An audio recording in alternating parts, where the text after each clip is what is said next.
El Rushbo on the cutting edge of societal evolution. America's real anchorman, doctor of democracy, and America's truth detector. Now, most of you are going to know the story I begin telling here. Those of you new to the program will not. So let me give you a brief background on this. The invasion of Iraq was in the spring of 2003. Sometime later that year, I forget exactly when, I think it was summertime, I arrived home, and there was a FedEx package that had been sent to the New York office. Somebody there had then forwarded it down to me at my home here. I opened it, and I was in awe of what I found. There was an American flag, a large American flag, properly folded in a Ziploc bag. Accompanying the flag were 5 or 6 certificates.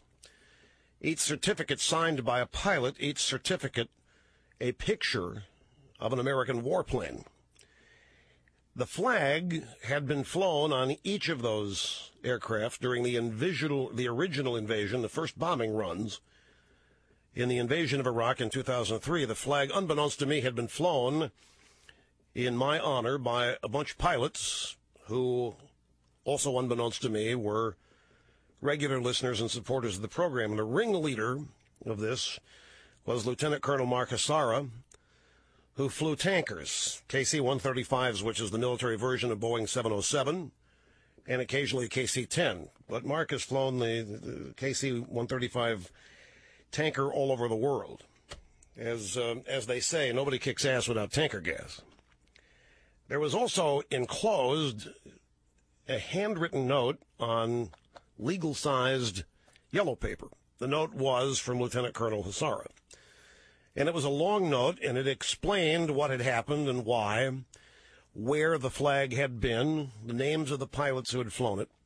I'm getting teary-eyed, misty-eyed reading all of this and looking at these certificates and looking at the flag, knowing that this had been done in my honor. Here are a bunch of guys whose mission was to take out the Republican Guard, whatever targets they were assigned, in sandstorms or not, the original invasion. And they passed that flag around from airplane to airplane to fly it. And this is common, by the way. Flags are flown on missions, 4 people constantly, and the flags are then presented. But it's the first time it had ever happened to me, done in my honor, and I was floored by it. And began the process of trying to get to know Lieutenant Colonel Hassara. I wanted to personally express thanks, and tell him how honored I was by all of this. And I've since gotten to know by email some of the other pilots. One of them has called this program, Joe Katazinski, Taz. Last time he called, he was in a control tower at Baghdad International, describing throwing a faulty French refrigerator off the roof. It was a hilarious story. So over the course of the ensuing years, Catherine and I got to know the Hassara family very well. Last December, middle of December, they found themselves, Mark's now retired, they found themselves in Florida, so we invited them to come to Palm Beach for dinner. They brought the whole family. That flag has been framed. It's on display in a position of honor at our house.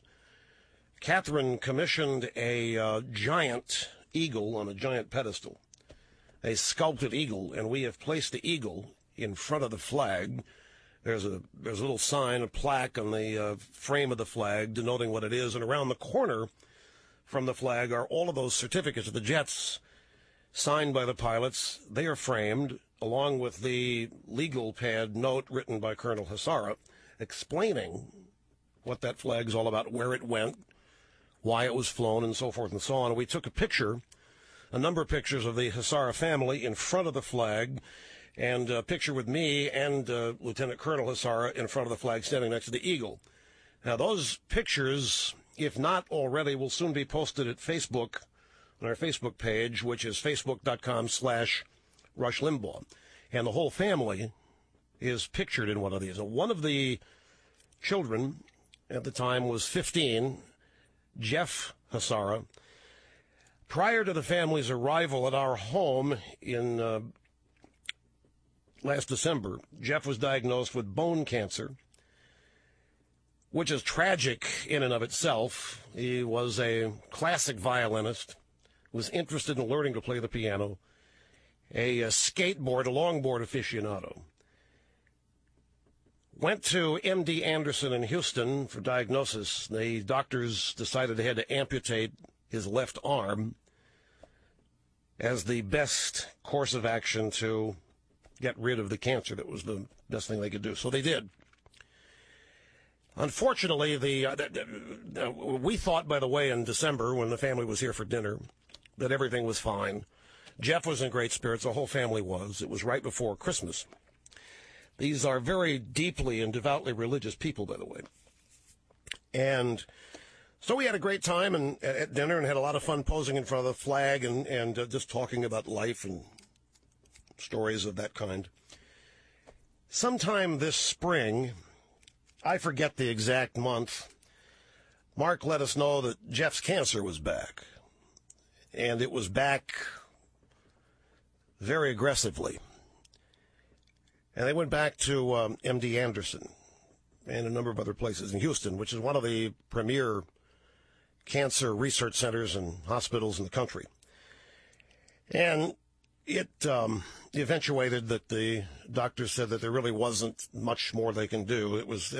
There were numerous tumors, and they were large, and an insidious, ungainly large tumor had grown in his left shoulder, where the amputation had taken place. Well, that began a whole period of time of prayer and hope, a lot of positive thinking. There wasn't any denial. I mean, they realized what they were dealing with. Throughout this whole period, the young man, Jeff, remained, obviously got depressed, but he was making jokes. He said, "Dad, realize I'm right before the amputation. I'll never be able to do this again." Anyway, he said this while he was playing the piano. It was very hard on the whole family, and eventually the cancer won the battle, and it was last Tuesday, was it? Last Monday, at 4:15 in the afternoon that Jeff Hassara passed away. Family was there. The family live in Iowa. That's where Mark is now working after his retirement from the military. But the whole family's in Utah. Both grandparents, Val's parents, that's Mrs. Hassara. Story continues when we come back.